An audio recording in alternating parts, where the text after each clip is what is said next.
300 साल पहले जब भारत पर मुगलों की हुकूमत थी और अंग्रेजी हुकूमत धीरे धीरे अपनी जड़ें जमा रही थी, तब एक साधारण किसान परिवार ने राजस्थान के एक वीरान इलाके में एक मंदिर के खंडहर खोजे। लेकिन ये कोई आम मंदिर नहीं था। वो मंदिर था ऐसा जिसके अंदर घुसते ही इंसान की धड़कनें तेज हो जाए, सांसें थम सी जाए और हवा में एक अनजाना डर घुला हो। वो मंदिर था किराड़ू का मंदिर, जिसे आज भी हॉन्टेड टेम्पल ऑफ राजस्थान कहा जाता है। कहते हैं वहाँ कोई रात में रुका नहीं, जो रुका वो फिर लौटा नहीं। और ये सिर्फ शुरुआत थी। भारत के कोने कोने में ऐसी अजीबोगरीब, रहस्यमयी और अद्भुत इमारतें हैं जिनका इतिहास जितना गहरा है उतना ही डरावना भी। किसी का वजूद विज्ञान से परे है, किसी की बनावट आज तक इंजीनियर्स को चौंकाती है। और आज हम आपको लेकर चलेंगे एक ऐसे रोमांचक, डरावने और ऐतिहासिक सफर पर, जहां हम जानेंगे भारत के 10 ऐसे रहस्यमयी और अद्भुत संरचनाओं के बारे में, जिनके पीछे की कहानियां आपको रातों को जगाएंगी। और अंत तक आप खुद से पूछेंगे, क्या ये सब सच है या फिर ये सिर्फ कहानियां को हैं।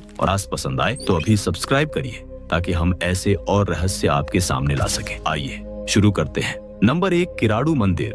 राजस्थान थार के रेगिस्तान में जब सूरज डूबता है तो रेत की हर लहर एक कहानी कहती है, और उन्हीं कहानियों में से एक नाम बार बार गूंजता है, किराड़ू। राजस्थान का एक छोटा सा गांव जहां आज शायद ही कोई रुकना चाहे, क्योंकि यहाँ का एक मंदिर अपने स्थापत्य से ज्यादा अपनी खामोशियों के लिए जाना जाता है। ये मंदिर इतना प्राचीन है कि जब दिल्ली में मुगल साम्राज्य खड़ा भी नहीं हुआ था, तब ये विशाल पत्थरों से बना मंदिर राजपूताना की रेखाओं पर खड़ा था। इतिहास बताता है कि 11वीं से 12वीं शताब्दी के बीच ये जगह एक बड़ा सांस्कृतिक और धार्मिक केंद्र थी।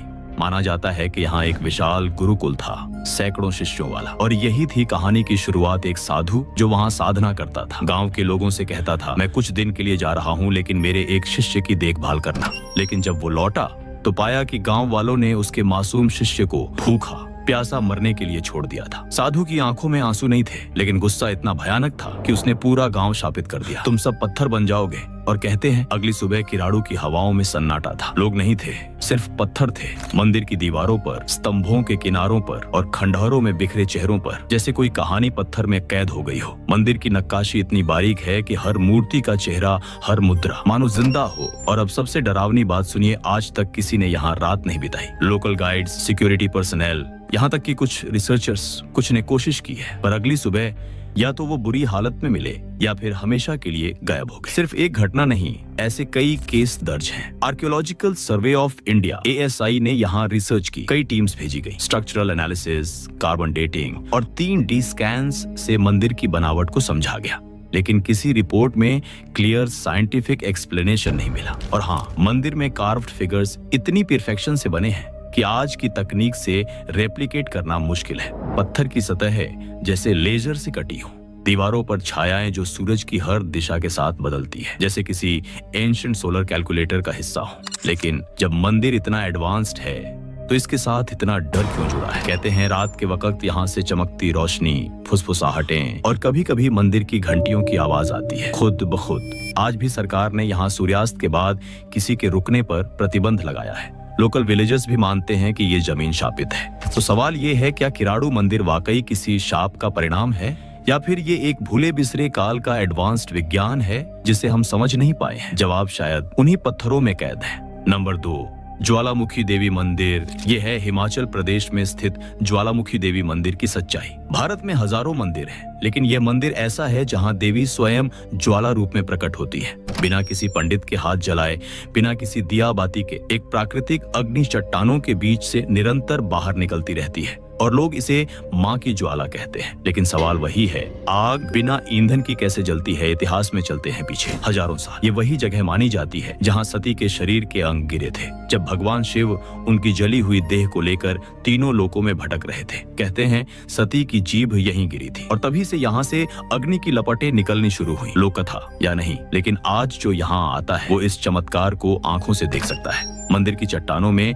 9 अलग अलग जगहों से नीली नारंगी लपटें निकलती हैं, जो ठीक वैसी दिखती हैं जैसे किसी गैस स्टोव से जलती आग। फर्क सिर्फ इतना है, यहाँ कोई सिलेंडर नहीं। ब्रिटिश राज में इस रहस्य को हल करने के लिए एक पूरी टीम भेजी गई थी। कुछ ने इसे मिथ कहा तो कुछ ने अंडरग्राउंड नेचुरल गैस लीकेज बताया। और फिर खुदाई शुरू हुई। कई फीट नीचे तक खुदाई की गई। चारों तरफ की जमीन टेस्ट हुई, लेकिन हर बार फ्लेम तो जलती रही, पर जवाब गायब। हिमाचल की सर्दियों जब तापमान -5 तक चला जाता है, तब भी ये ज्वाला वैसे ही जलती है। अब आते हैं विज्ञान पर। जियोलॉजिस्ट्स का कहना है कि किसी चट्टान के नीचे मीथेन या इथेन जैसे गैसेस नेचुरल क्रैक्स से बाहर आ सकती है और खुद ब खुद इग्नाइट हो सकती है। लेकिन इस केस में एक एनोमली है। फ्लेम में जो केमिकल कॉम्पोजिशन पाया गया वो मीथेन बेस्ड नहीं था। तो सवाल बना रहा, ये गैस आखिर है क्या? हजारों भक्त हर साल यहाँ दर्शन करने आते हैं, कुछ अपनी मन्नतें लेकर, कुछ अपने सवाल लेकर और कुछ बस माँ की आग से मिलने। और ये भी सच है कि मंदिर में प्रवेश करते ही एक ऊर्जा महसूस होती है। नंबर 3, कैलाश मंदिर, एलोरा।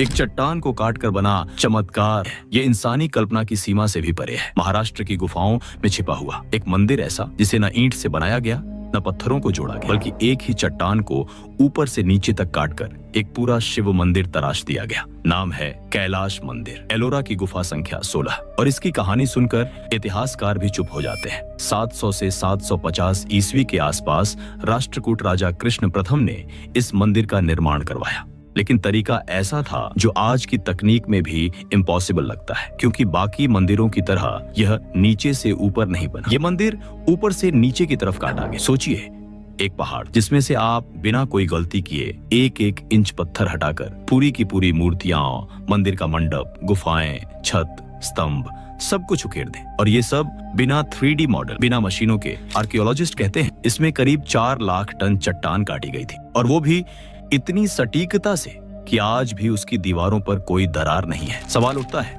कैसे? उस दौर में क्रेन नहीं थी, इलेक्ट्रिक सॉ नहीं थे, ब्लूप्रिंट नहीं थे। फिर कैसे बना ऐसा विशाल डिटेल्ड 3D नेगेटिव स्कल्पचर जो 1300 साल बाद भी इंटैक्ट खड़ा है? मंदिर के भीतर जाएंगे तो हर तरफ कहानी मिलेगी। रामायण, महाभारत, रावण का कैलाश उठाना, विष्णु के दशावतार, शिव पार्वती विवाह, एक एक स्कल्पचर जैसे पत्थर में प्राण डाल दिए हो। इतिहासकारों की माने तो अगर रोज 100 कारीगर भी काम करते तो भी इसे बनाने में लगभग 150 से 200 साल लगते। लेकिन असल में ये मंदिर मात्र 18 साल में तैयार हो गया। अब सोचिए वो कौन सी प्लानिंग थी, कौन सी स्ट्रेटेजी थी जिसने हजारों टन पत्थर हटाकर एक ऐसा मास्टरपीस रचा जो आज भी यूनेस्को वर्ल्ड हेरिटेज साइट है। कुछ लोग कहते हैं इसमें किसी डिवाइन फोर्स की मदद थी। एलियन थ्योरी भी सामने आती है कि कोई एडवांस्ड तकनीक थी जो आज भी इंसानों से छिपी है। और इस मंदिर की खास बात ये सिर्फ स्थापत्य नहीं है, ये एक ध्यान केंद्र भी है। मंदिर की इनर चेंबर में इतनी शांत ऊर्जा है कि लोग यहाँ आंखें बंद करते ही ध्यान की अवस्था में चले जाते हैं। कैलाश मंदिर सिर्फ पत्थर नहीं है, ये भारत के इतिहास, उसकी कला और उसकी श्रद्धा का एक जीवित प्रमाण है। नंबर 4, तालाकड़। कल्पना कीजिए आप एक पुरातन मंदिर के पास खड़े हैं, नीचे रेत है, चारों ओर बस सुनसान, और फिर अचानक किसी चमत्कार की तरह मंदिर की ऊपरी चोटियां रेत से बाहर आने लगती है।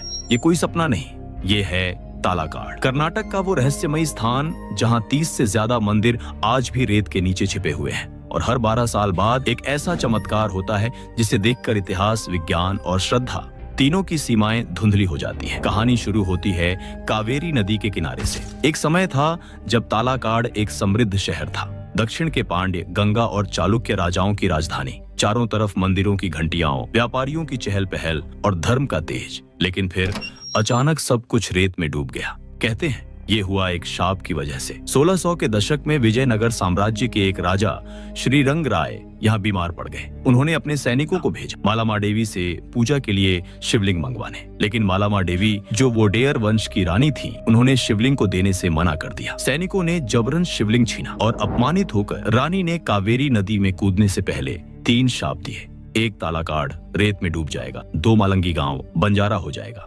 3 मैसूर वोडेयर्स को कभी संतान सुख नहीं मिलेगा। और उसके बाद धीरे धीरे कावेरी ने रुख बदला और रेत ने पूरे शहर को निगल लिया। हर 12 साल में जब यहाँ का पवित्र पंचलिंग दर्शन होता है तो अचानक रेत खुद हटने लगती है। एक एक मंदिर की छतें, मूर्तियां, गर्भगृह बाहर आने लगते हैं। लेकिन जैसे ही त्योहार समाप्त होता है फिर से सब कुछ रेत के नीचे गायब। वैज्ञानिकों ने कई बार यहाँ खुदाई की, पाया गया कि तालाकाड़ की रेत आसपास के इलाकों से बिल्कुल अलग है। कुछ थ्योरीज कहती हैं ये रेत शायद कावेरी के बेंड से मोड़ खाने पर जमा हुई। कुछ का मानना है कावेरी के नीचे कोई अंडरग्राउंड फॉल्ट है जिससे रेत बहकर तालाकाड़ में फंस जाती है। लेकिन कोई भी थियरी इस बात का जवाब नहीं दे पाई कि रेत हर बार 12 साल में ही क्यों हटती है और क्यों खुद ही मंदिरों को ढक देती है। आज भी जब यहाँ लोग आते हैं तो वो रेत को छूते हुए शाप, श्रद्धा और विज्ञान तीनों की मौजूदगी महसूस करते हैं।